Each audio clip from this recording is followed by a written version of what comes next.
Türkmenistanyň prezidenti Gurbanuly Berdimuhammedowyň ýurdun garaşdyrlygynyň 30 ýyllygyna gabatlap köpçüligi ýetiren Garaşdyrlyk bagtymyz adly kitabyny ilaty mejburi ýagdaýda satyn aldyryp başladylar.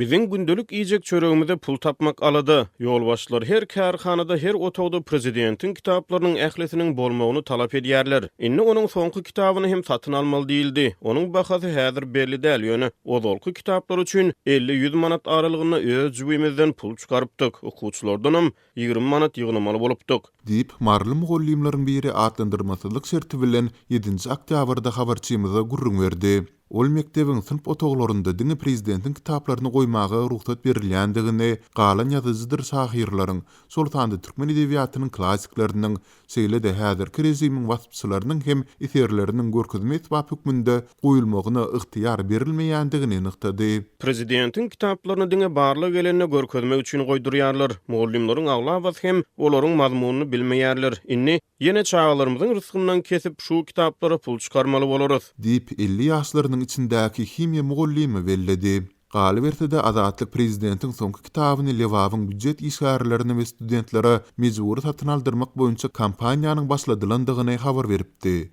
Munyň çäginde medeni işgärlere Berdimuhammedowyň täze kitabyny wasp edýän aýdym taýy eserlerini döretmek hem tapşyryldy. Seýlede Seyit Nazar Seydi adyndaky Türkmen Döwlet Mugallimçilik institutynyň studentlerini prezidentiň kitabyny ýat tutmaga höwetlendirmek üçin 100 manat pul bayragynyň beriljektigi aýdyldy. Berdimuhammedow Garaşdyrlyk bagtymyz adly kitabyny ýazandygyny 25 sentýabrda Halk Maslahatynyň mejlisinde habar beripdi. Hormatly halk maslahatynyň mejlisine gatnaşyjylar. Menine ýene-de bir kitabymy ýazyp guturanyňmy size aýtmak isleýär. Döwlet habar berişleri isteleri bu kitabyň 3 dilde türkmen, ingilis we rus dillerinde nesir edilip ýurdun garaşdyrlyk ýyllarynda gazanan üstünlüklerine bagşlanandygyny öňe sürdüler.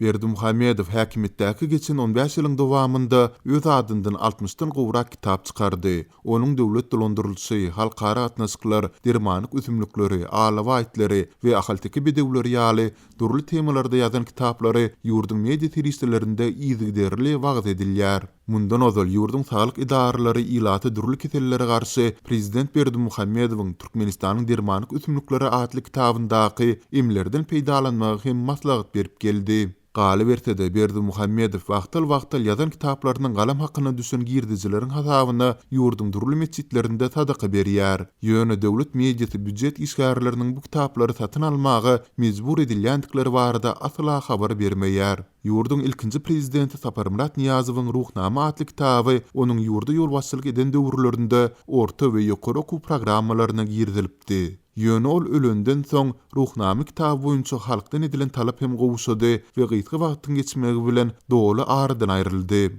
Bu ağırlykda marly mugallim talap edilýän kitaby satyn alyp bilmek üçin onsuz hem horlukda ýaşaýandygyna aýdýan maşgalatynyň eklenjinden ýene nämäni çäklendirip boljakdygy barada alada galýar.